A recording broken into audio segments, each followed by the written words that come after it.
واكثر من هذا التقواس والحسد. حنا المغربي حتى حنا خسرنا، ولكن شتانا بين الخسارات المغرب وخساره خصوصا ديال الكراغيله. هادو الكراغيله وشوفوا كيوصلوا مع المدرب ديالهم اللي هما المدرب ديالهم دايرين ليه شيك على بياض لمده 8 سنوات من 2018 حتى 2026، حتى هرب القطار وصلوا معاه للتهديد بالقتل وهذا الشيء.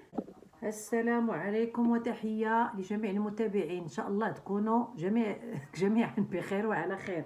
وكيف صبحتوا؟ احسن. اليوم ان شاء الله تكونوا احسن من البارح بعد هذه الخساره اللي تلقاها المنتخب المغربي. بطبيعه الحال تفقسنا وتصدمنا وحزننا، يعني كاع المصطلحات ديال الحزن ديال الفقسه عشناها البارح، ولكن الحمد لله الحياه تستمر، الحياه تستمر. ولكن ورغم ذلك ورغم ذلك نحطوا عليها شي 20 ولا 30 سطر. هادو اللي قالك طالعين اللي بغا يشمتوا الكراغيله وغيرهم، انا تنهضر على الجميع كاع اللي بغا يطلع يشمات ولا يقول لك ها انتم التنتوما. لا، حنا ماشي التنتوما، حنا بزاف عليكم. حنا المغربي حتى حنا خسرنا، ولكن شتانا بين الخسارات المغرب وخساره خصوصا ديال الكراغيله اللي خرجوا من دور المجموعات، بولا انتصار. مشوها وغلباتهم موريتانيا كتعتبر كاع من كلاسيه تقريبا، ولا كلاسيه في الصف الاخير، المرتبه الاخيره تقريبا، من المراتب الاخيره في هذا الترتيب العالمي لكره القدم المنتخبات. هذه وحده. ثانيا حنا رابع العالم، غادي نبقاو نقولها ونعاودوها لك، ان كاين البعض اللي تيقول لك لا بغينا نبقاو عايشين على تاع قطر كاس العالم. على مالنا كاس العالم راه يلاه داز هذا عام، ماشي داز هذه 20 عام ولا 30 عام، ولو انه داز 100 عام. واش شي حد وصل ليه؟ شي حد غادي يقدر يوصل لهذه المرتبه؟ شي حد حقق هذه المرتبه؟ ما حققها حتى واحد. اذا ما تقارنوش معنا هاد التنتوما، حنا لا ماشي التنتوما، هذا ماشي غرور، هذه حقيقه. باش يطلع شي حد قال لك يبغي يشد فينا القشابه، لا ما عندكش الحق. خصك تكون احسن مني باش تقدر تشد فيا، ماشي انت اقل مني في جميع المجالات، ماشي في كره القدم. انت اقل مني في جميع المجالات وتطلع قال لك تشد فيا القشابه، لا ما يمكنش. لان حنا داك الانجاز ديال كاس العالم راه نقدروا نقولوا فيه شي 30 انجاز ولا اكثر، ما يمكن حتى ما تتقارنش مع كاس افريقيا. 20 كاس افريقيا ما يتقارنش بالانجاز اللي درنا حنا في كاس العالم. بطبيعه الحال ماشي اننا تنقولوا صافي داك الانجاز نوقفوا عنده، لا، غير كنفهموا البعضين. مي حنا ان شاء الله هذه كبوه لكل فرس كبوه، وهذا اخفاق ديال المغاربه. باش نكونوا واضحين، راه المغاربه ماشي ما لعبوش، قسما بالله انا شفت الماتش وهي ديال الحقيقه، مع الاغلاط اللي دارها المدرب الركراكي، دخل بزاف ديال اللعابه اللي ما كانوش في كامل اللياقه ديالهم، ما جاهزينش. بلا ما نذكر الاسماء، هذا اصحاب الاختصاص في التحليل الرياضي اللي عارفين هادشي، ولكن حنا كمتفرجين وكمغاربه شفنا بان بزاف اللاعبين ما كانوش في المستوى ديالهم ودخلوه، زياده على الغياب ديال زياش وبوفال، يعني كانوا لعابه اللي كانوا حتى هما كيف تنقولوا القلب النابض ديال المنتخب المغربي، ما كانوش. اذا كاع هذا الشيء خصنا نحطوه في الحسبان. واكثر من هذا التقواس والحسد، التقواس والعين حق، مذكوره العين حق. الا حنا مؤمنين تعرفوا بان كاينه العين، اذا شدت فينا العين، لان المنتخب ديال المغرب لعب ماشي ما لعبش. جنوب افريقيا فين شفناها في الماتش؟ ما كانتش. جوج كرات تقريبا اللي شكلت فيهم الخطوره ماركات البيوت، وماركات دوك جوج بيوت. اما المغرب ضيع ضربه جزاء زياده على بزاف ديال الفرص. حنا عندنا مشكل، هذا راه اكيد الاختصاصيين في التحليل الرياضي ولا تعرفوا في الرياضه عارفين بان ديما عندنا هذا المشكل ديال الهداف. ما عندناش هداف صريح، ما عندناش هدافين. عندنا مشكل في المربع ديال العمليات.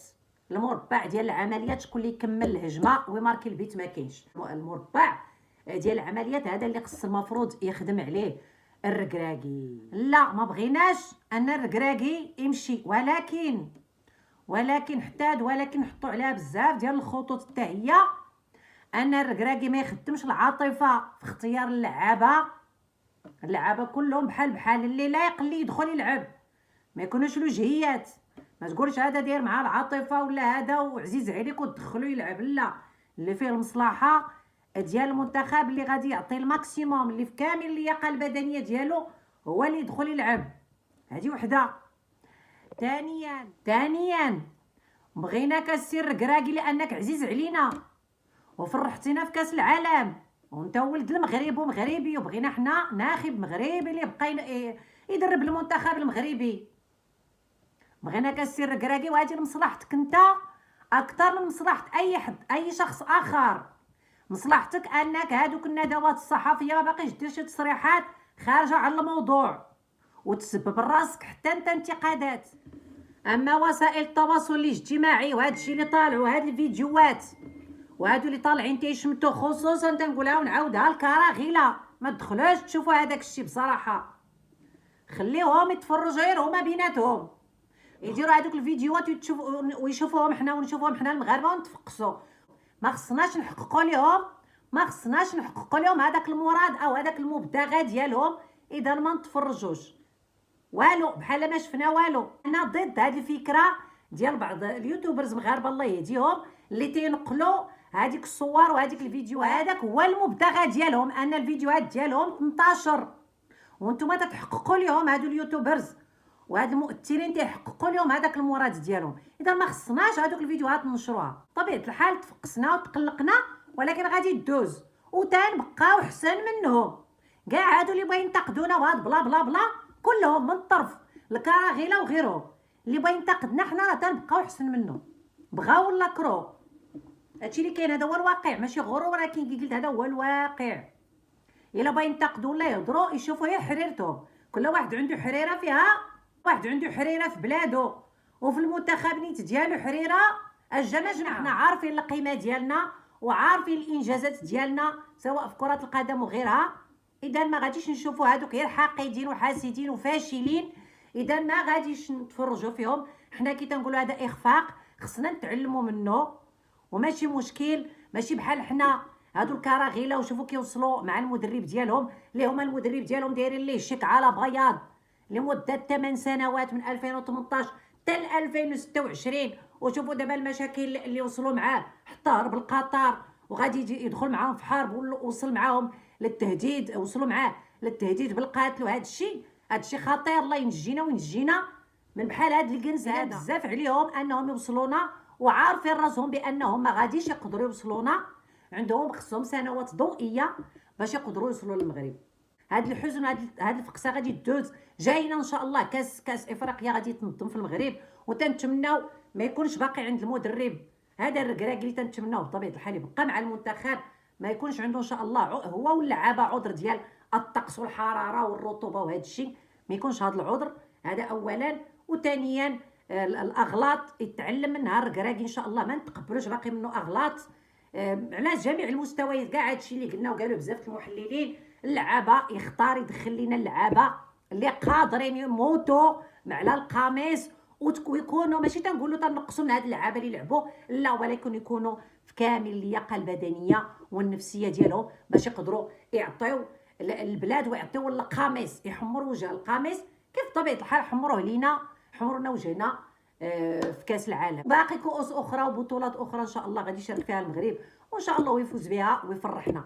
هذه غير كيف تنقولوا دوام الحال من المحال، يعني فرحنا وجات هذه اللحظه تفقسنا فيها وحزننا، ماشي مشكل، غادي نساوها ونشوفوا للامام والانسان ونبقاو بوزيتيف، نبقاو ايجابيين ان شاء الله. تيسر الله دائما وراء المنتخب المغربي ان شاء الله، وراء وليد الركراكي. الاخير راه حنا واخا خسرنا راه ربحنا قلوب الافارقه، شفنا هذاك المنظر اللي دايرينو الجمهور المغربي في الكوت ديفوار، هذاك حتى هو راه تعتبر مكسب. خسرنا في الكره ولكن ربحنا في الانسانيه، ربحنا في المشاعر، ربحنا واحد الصوره عطيناها، الصوره عطاوها تبارك الله المغاربه تما في الكوت ديفوار، واحد الصوره رائعه على المغاربه والشعب المغربي. وديما مغرب والله الوطن الملك، ولا عزاء للحاقدين الفاشلين الحاسدين. والسلام عليكم والى اللقاء في فيديو جديد. باي باي.